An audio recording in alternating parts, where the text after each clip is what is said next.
Good morning students. BSc part 3 के सभी students का नए सत्र 2020-21 में स्वागत है।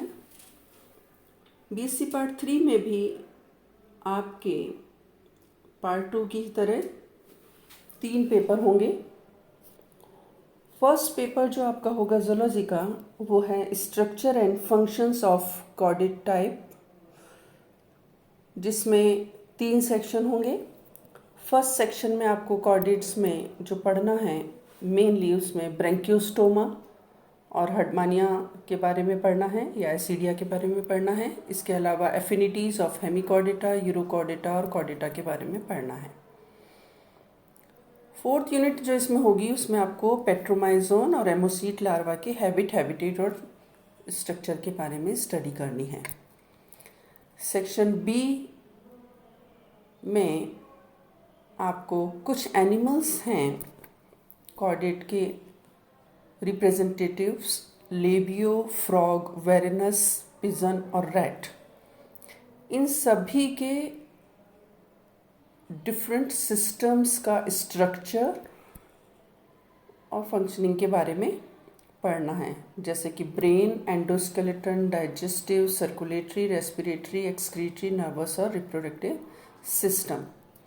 इसी पेपर का सेक्शन 3 जो है उसमें आपको कॉर्डेट अडेप्टेशन के बारे में पढ़ना है और इसमें मेन पॉइंट्स जो आपको पढ़ने हैं वो हैं माइग्रेशन और पेरेंटल केयर है फिशेस में, एम्फीबिया में पेरेंटल केयर के बारे में पढ़ना है आपको। इसके अलावा पॉइजनस और नॉन पॉइजनस स्नेक्स के बारे में पढ़ना है। बर्ड्स में flight adaptation, types of feather और बर्ड माइग्रेशन के बारे में आपको स्टडी करनी है।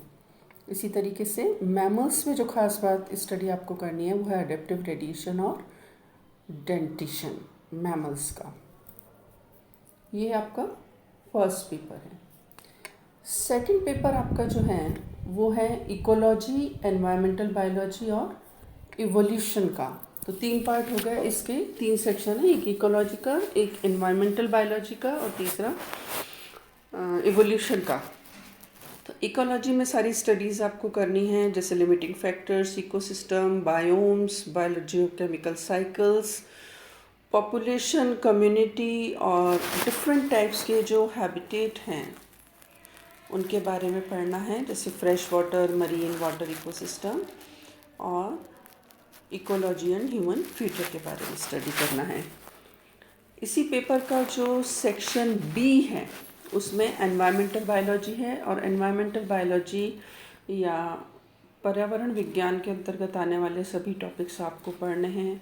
मेनली इसमें एटमॉस्फेयर के बारे में पढ़ना है आपको। इसके अलावा नेचुरल रिसोर्सेज या प्राकृतिक संसाधन जो भी हैं कंजर्वेटिव और उनके कंजर्वेशन के बारे में पढ़ना है। रिन्यूएबल और नॉन रिन्यूएबल रिसोर्सेज के बारे में पढ़ना है।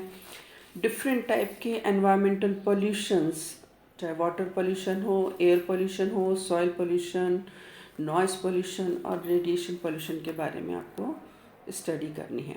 इसके अलावा जो 2 मेन प्रॉब्लम हैं एनवायरनमेंट की, ग्रीन हाउस इफेक्ट और ओजोन डिप्लीशन, इनके बारे में भी आपको पढ़ना है।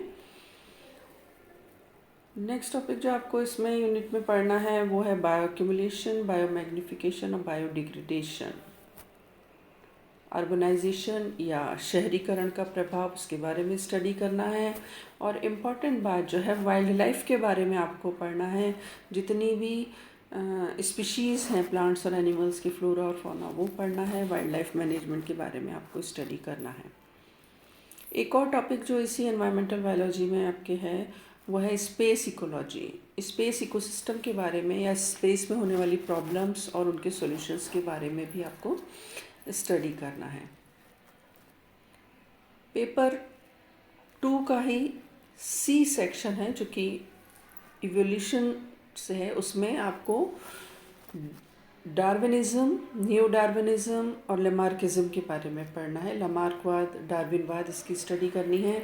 इसके अलावा इवोल्यूशन के ही कुछ टॉपिक हैं, वेरिएशन, विभिन्नताएं, आइसोलेशन और म्यूटेशन के बारे में पढ़ना है। नेक्स्ट टॉपिक जो इस पेपर के सेक्शन में है वो स्पीशीज़ और स्पीसिएशन के बारे में, जातियों के बारे में, अडप्टेशन यानी अनुकूलन के बारे में, डिफरेंट एरियाज़ में रहने वाले एनिमल्स, जैसे जो डेजर्ट में रह रहे हैं, रेगिस्तान में रह रहे हैं, या फ्रेश वाटर स्वच्छ जल में रह रहे हैं, डीप सी में पाए जाने वाले एनिमल्स, समुद्र में पाए जाने वाले जो रहते हैं, उनमें किस तरह की एडेप्टेशंस या अनुकूलताएं पाई जाती हैं जिसके कारण वो आसानी से उस एनवायरनमेंट में या उस हैबिटेट में रह पाते हैं। इसके अलावा मिमिक्री है और पॉलीमॉर्फिज्म है, इवोल्यूशन पढ़ना है आपको मैन का, और फाइलोजेनी ऑफ हॉर्स। इसी तरीके से जियोग्राफी के बारे में आपको पढ़ना है और स्टडी करनी है कि किस तरीके से कॉन्टिनेंटल ड्रिफ्ट्स और आइलैंड का जो जियोग्राफी, किस तरीके से इनका फॉर्मेशन हुआ अर्थ पर, इनके बारे में आपको स्टडी करनी है। और उस एरिया में रहने वाले जो अलग अलग एरिया बने, उनमें पाए जाने वाले एनिमल्स के बारे में स्टडी करना है। थर्ड पेपर आपका होगा अप्लाइड ज़ूलॉजी, इथोलॉजी और बायोस्टैटिस्टिक्स का। अप्लाइड ज़ूलॉजी में आप पढ़ेंगे कि ज़ूलॉजी का जो हम यूज़ करते हैं, और इसमें अनुप्रयुक्त प्राणी विज्ञान जो होता है, जिसमें किस तरीके से एनिमल्स का हम यूज़ कर सकते हैं कमर्शियल पॉइंट ऑफ व्यू से, उसके बारे में आप पढ़ेंगे। इथोलॉजी में आप एनिमल्स के बिहेवियर के बारे में पढ़ेंगे, डिफरेंट टाइप के एनिमल्स, उनका बिहेवियर कैसा होता है, क्या क्या थ्योरीज हैं इनकी। और थर्ड पार्ट जो इसी पेपर में है वो है बायोस्टैटिस्टिक्स या जैव सांख्यिकी। तो जैव सांख्यिकी का उपयोग, स्टैटिस्टिक्स सांख्यिकी का उपयोग बायोलॉजी में किस तरीके से किया जाता है, उसके बारे में आप पढ़ेंगे। अप्लाइड जियोलॉजी या अनुप्रयुक्त प्राणी विज्ञान जो है, उसके अंतर्गत आप कुछ चीज़ें जिनके बारे में आप पढ़ेंगे, मेनली कल्चर है या उत्पादन जो हम करते हैं, इकोनॉमिकली जो यूज़ करते हैं हम इनको कमर्शियल पॉइंट ऑफ व्यू से, जब एनिमल्स का कल्चर करते हैं या पालन करते हैं, वो कल्चर कहलाता है। और उसी के बारे में पढ़ेंगे आप वर्मी कल्चर, जिसमें कि केंचुओं का पालन किया जाता है, सेरीकल्चर, सिल्क का प्रोडक्शन जब किया जाता है, जब ज़्यादा मात्रा में, और उसके लिए सिल्क के कीड़े को पाला जाता है, लैग कल्चर, लाख का उत्पादन किया जाता है, एपीकल्चर जिसमें कि मधुमक्खी का पालन किया जाता है।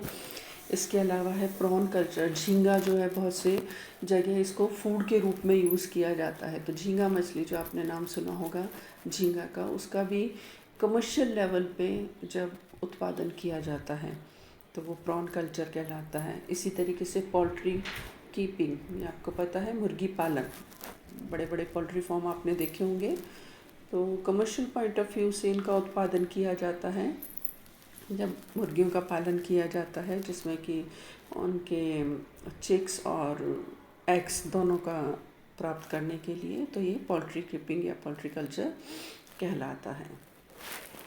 इसके अलावा कुछ एनिमल्स की इकोनॉमिक इम्पोर्टेंस पढ़नी है। इकोनॉमिक इम्पोर्टेंस, आर्थिक महत्व उनका, कि क्या फ़ायदा और क्या नुकसान हमको उन एनिमल से होता है, उनके बारे में हमें अध्ययन करना है। इसमें एक है प्रोटोजोआ के एनिमल्स जो कि यूनिसेलुलर एनिमल्स होते हैं, एक कोशिकीय, उनसे क्या फ़ायदा होता है हमें या क्या नुकसान होता है, उसकी स्टडी करेंगे।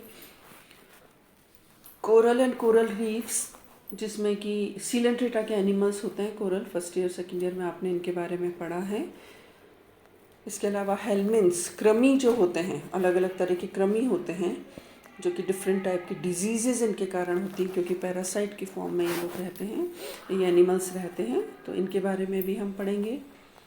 आर्थ्रोपोडा में, जिसकी एक बहुत बड़ी क्लास है इंसेक्टा के भी कुछ एनिमल्स बेनिफिशियल होते हैं, लेकिन कई जो हैं वो नुकसान पहुंचाते हैं कई तरीके से, फसल को, हाउस होल्ड चीज़ों को, घर की चीज़ों को, तो उनको किस तरीके से, उनके बारे में पढ़ेंगे, किस तरीके से नुकसान पहुंचाते हैं और किस तरीके से उनका मैनेजमेंट किया जा सकता है, किस तरीके से उनको कंट्रोल किया जा सकता है।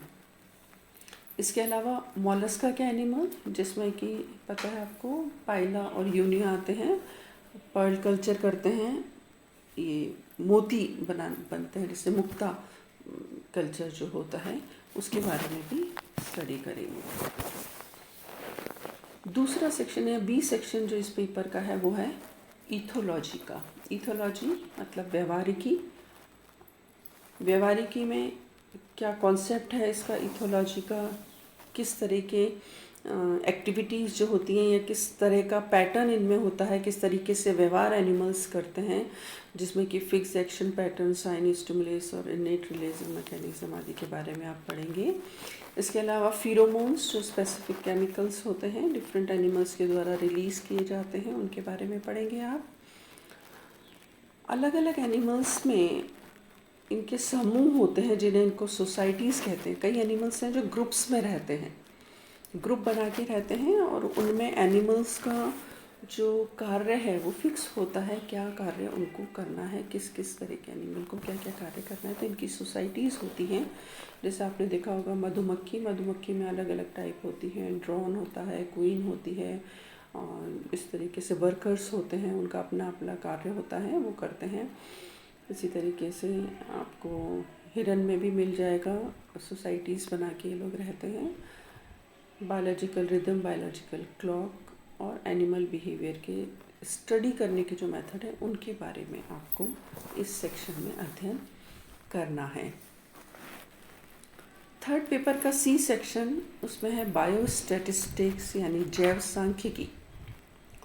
सांख्यिकी का या स्टैटिस्टिक्स का बायोलॉजी से रिलेट करके, क्योंकि जितने भी साइंस के आविष्कार होते हैं वो किसी न किसी स्टडी पर आधारित होते हैं, और वो स्टडी जो होती है वो कई तरह के एक्सपेरिमेंट्स किए जाते हैं, उनके आधार पर होती है। तो इसका बहुत ज़्यादा महत्व है रिसर्च पॉइंट ऑफ व्यू से। तो इसमें इसके डिफरेंट मेथड्स जो हैं उनके बारे में आप पढ़ेंगे, लाइक फ्रीक्वेंसी डिस्ट्रीब्यूशन।